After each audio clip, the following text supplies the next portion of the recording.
Hi everyone, it's absolutely beautiful afternoon here today, and I'm going to try and stay in the camera.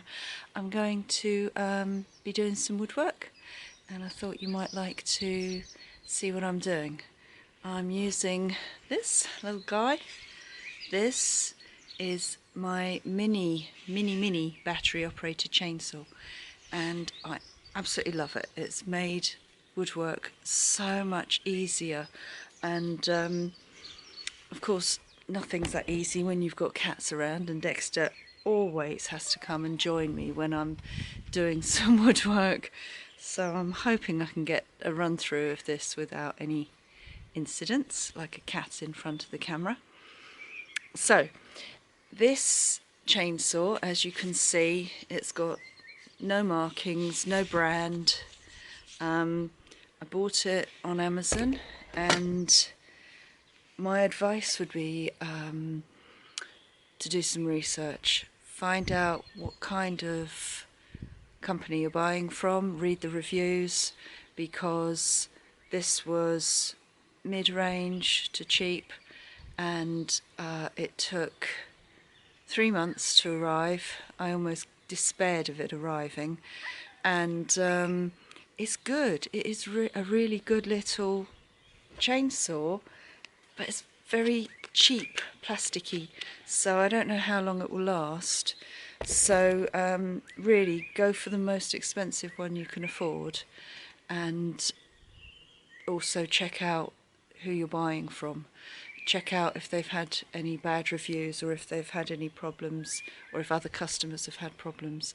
And but other than that, go for it, because I use it for chopping up pallets. I can chop up any lengths of wood with it. It doesn't give you a smooth edge like you would get if you're using a handsaw. That's the only downside, but of course you can sand off those rough edges. It looks, depending on the wood I used to box in the veranda is quite soft wood, and on some of the edges it looks a little bit chewed up. But saying that, I can't manage very well with a handsaw anymore, because I get bursitis in my elbows. So this has been a game changer for me. I've used it on absolutely everything. So what I'm going to do today is, yesterday I used it, I don't know if you can see the end there, it's a little bit rough, where I used it to cut down these chestnut lengths. We've got a lot of coppiced chestnut here, and I'm going to try and make a triangle loom. It's got another name, I can't remember what it is, something like a kissing loom or something. Heart loom? I don't know. So I'm too cheap to go out and buy wood, and besides, when I'm surrounded by wood, why would I go and buy some? So what I'm going to do is cut this into decent lengths, take the bark off the wood, and then split it into, and take the bark off the wood, split it, and then join it back together in the shape of a triangle for weaving. So I'll do a bit of cutting now, and you'll see it is quite noisy, so I'll probably blank out the sound on that, or turn it right down. So let's just do this.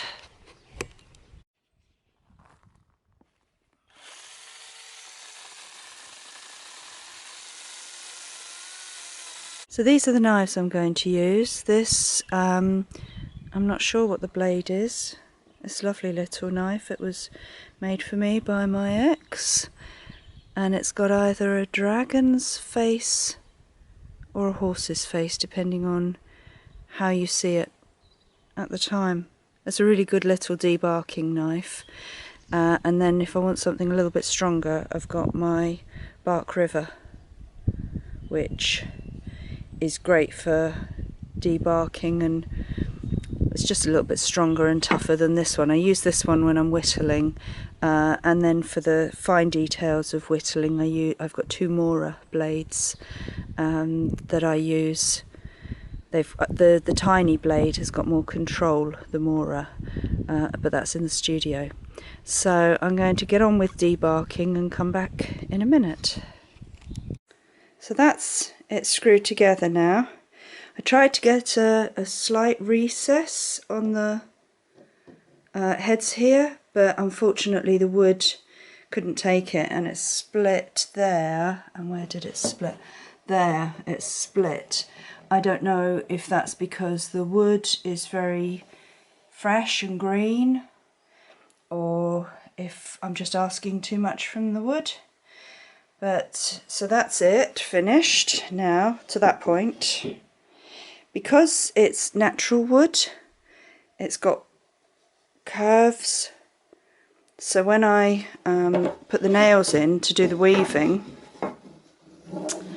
my scarves, my shawls, will have quite a distinctive shape.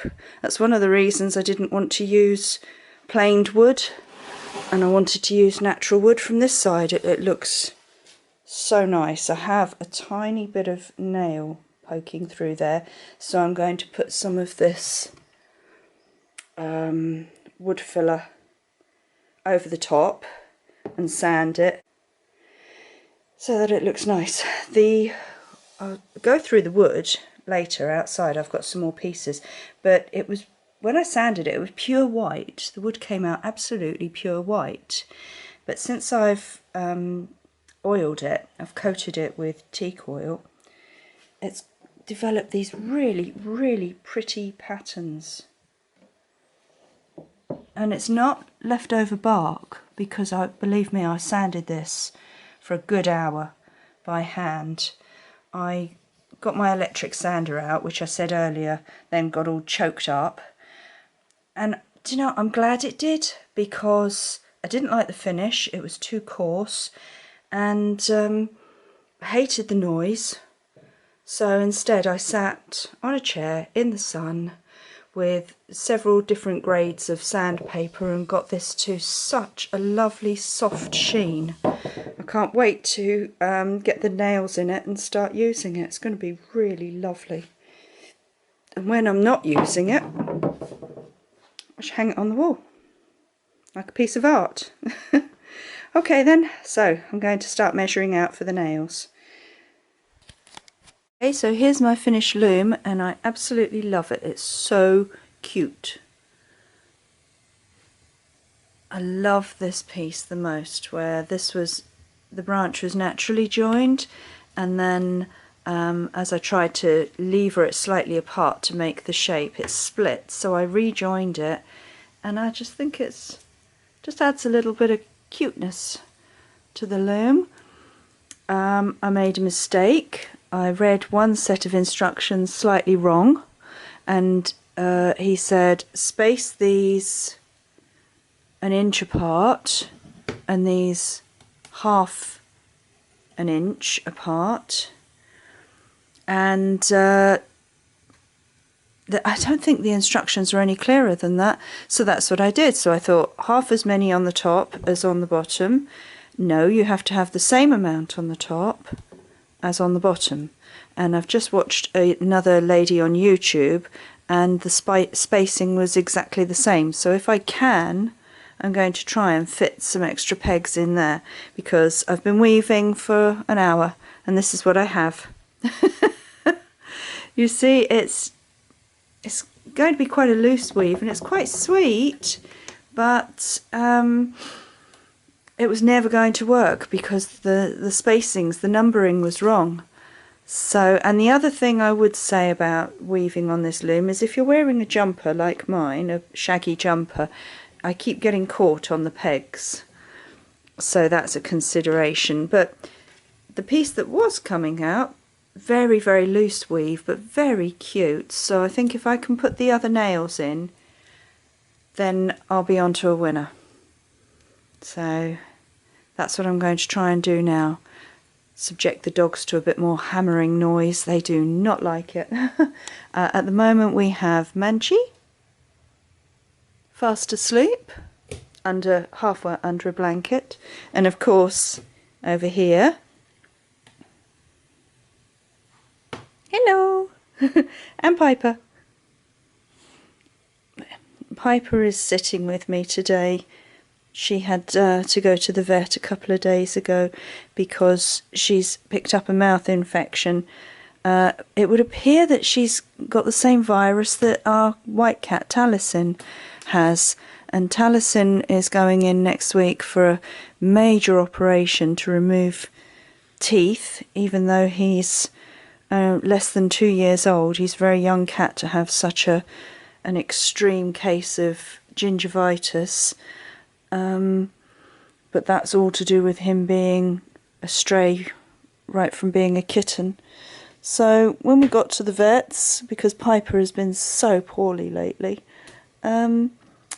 she's got about 2 teeth left. Poor little Piper. She's not a young cat, but she's a little bit too young in my opinion to have lost all of her teeth.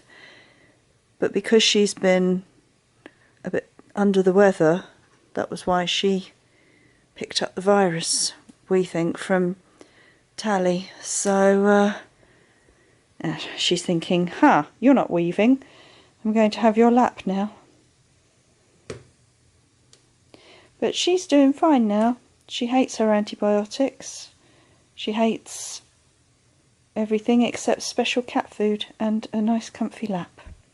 So I'm going to go and finish my loom off and come back hopefully with a better product on it. Okay.